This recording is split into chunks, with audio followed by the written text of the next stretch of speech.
Toucan Play That Game is proudly sponsored by NiceGameShop.com, the place to go for rare and unusual Asian games.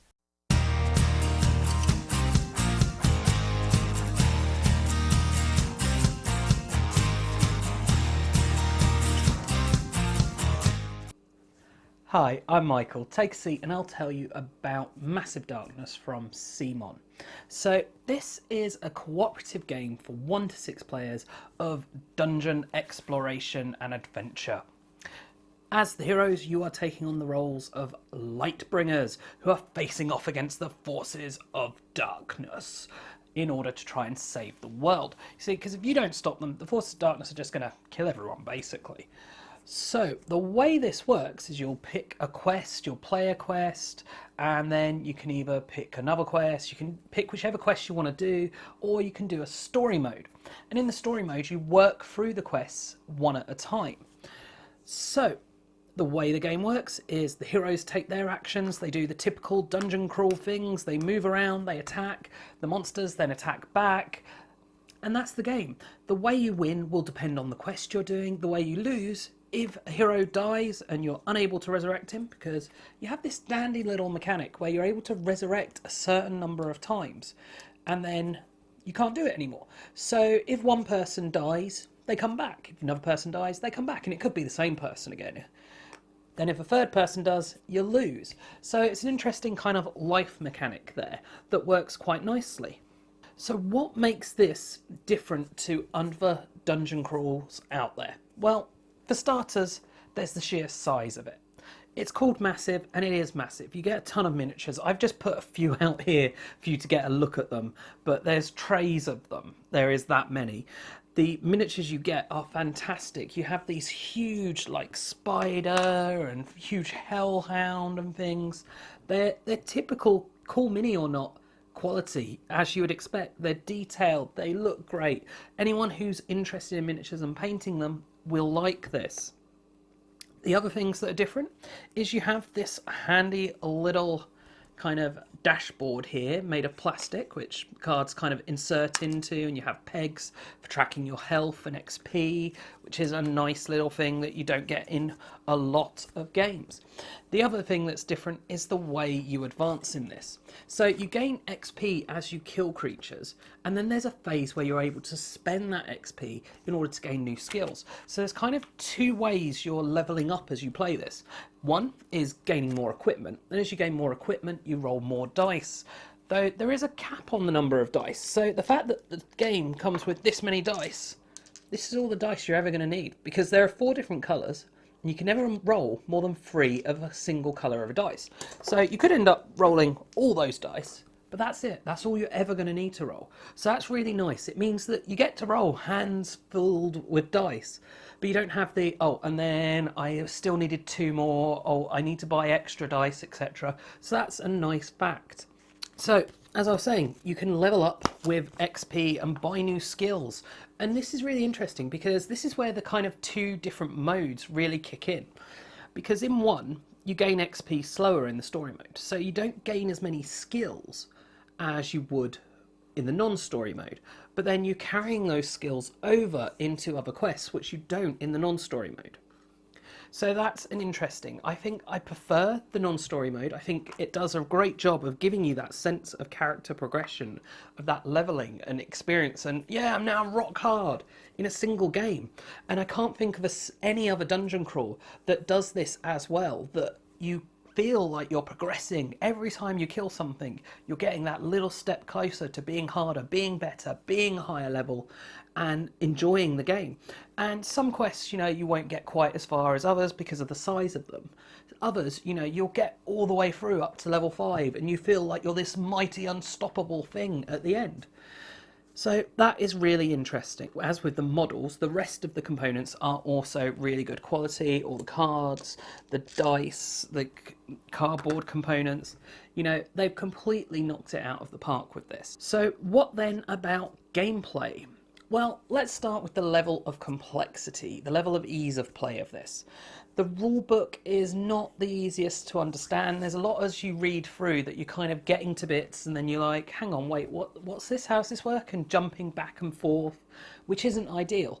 However, for people who have played dungeon crawls before, this is very much an easy to kind of get going game. Really, all you actually need is the back of the rulebook telling you the framework, and you're going to be able to figure out most of it. And then as you come to something, you might go, okay, we'll flick to that and look that up. Is almost the easiest way to learn this for people used to kind of the dungeon crawl things of how you move and attack and line of sight and that sort of thing. So yeah, it plays really nicely and really smoothly though. So although it's not necessarily the easiest thing to learn, as most dungeon crawls aren't, it is very easy to then actually play. Once you've gotten used to it, the flow of it, used to the flow of the rounds, what you can do with actions, it tends to go very quickly. A turn will be boom, boom, boom, roll my dice, done, next turn, which means that it does scale quite well up to that 6-player level. However, it is best at 4, in my opinion. I think the way the game is built and structured is designed to have 4 heroes. But they've done a really good job with the scaling in this. You see, all of the monsters, either you have multiple monsters based on the number of players, which will scale, which are the mobs. You have these mobs of enemies led by a boss. Or you have like the bigger solo guys, but then their health is based on the number of people. So it works really well to scale for the number of players. This is a very random game. There's tons of dice rolls. Yeah, it's typical dice chucking dungeon crawl game with regards to that. You don't expect anything different. You're rolling handfuls of dice, you know, your skills and upgrading equipment, etc. Yes, will help mean that you're more likely to win. And the fact that there's no exploding dice mechanic in this does mean that you have a pretty good idea of how you're going to be able to go up against things, just looking at the number of dice, because you know what your kind of average results are going to be. So, the final thing I kind of want to talk about with this is the different play modes and what I actually think of this game. I think this is a very fun game. I think both in story mode and in the kind of regular mode, it is a lot of fun to play. It's a lot of fun going around, rolling your dice, killing your monsters, your typical dungeon crawl, in the same way any other dungeon crawl is. I think the different quests that they have are really interesting. There's some nice ways they've done the mechanics on the quests, etc. So that the quests aren't all just you plod through, you're killing stuff. There's some that you've got this really strict time limit on, and others where, you know, there isn't about time, it's about survival. And yeah, I think they've done a great job with then making those quests interesting. But what doesn't work very well is the story mode compared to the regular mode with regards to the power balancing. Because in the regular mode, and I think basically what it comes down to is regular mode is what all these quests are designed for. So you're designed to start at level 1, no skills, kind of work your way up progressively. And if you're not doing that in story mode, it's too easy. This game is just too easy, and you'll find yourself like you come to kind of halfway through and you literally just run through the first few tiles because why bother with them anymore?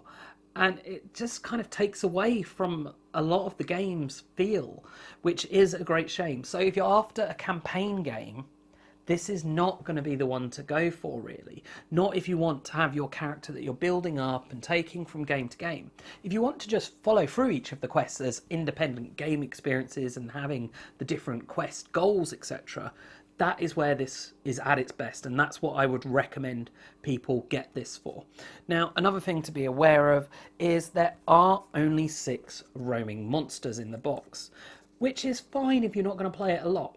If you're going to play this a lot, you're going to want some extra content because it gets a bit samey. You're fighting the same enemies all the time. And so it can be very nice to get some extra content. But there is plenty of extra content for this available. There's loads of monster packs you can get. If you've got the Kickstarter, all those Kickstarter exclusive monsters, you then add, you go from 6 to 24 roaming monsters, and suddenly it's no concern at all. Even without having gone for any of the add-ons, you've got more than you would ever want with regards to replay value. Then you've got the fact that there are 6 heroes as a base, plus the ones that come in the Kickstarter edition, plus the ones you can just buy that come in box sets with more roaming monsters, etc. So there's plenty of variation for regards to the skills you play, the classes you play, the characters you play, how you go about trying to complete these quests. So that's my thoughts on Massive Darkness. It is a fun game, a random game. Anyone who likes Dungeon Delvers, I think they're going to like this. The thing that is different about this is Shadow Mode. And Shadow Mode is not really that different. What it comes down to is just terrain bonuses. Some squares are shadow squares, some aren't. If you're in a shadow square, you get a bonus. That's pretty much what this comes down to. There is also an element of hiding in shadows and letting monsters go by, but there tends to not be the need to, because the game isn't really hard enough to force you to have to do that. So that is my thoughts on Massive Darkness by CMON. I do hope you've enjoyed this video and found it useful. If you have, please do check out the rest of the videos on the channel, as well as subscribing and sharing. And as always, thanks for watching, and bye for now.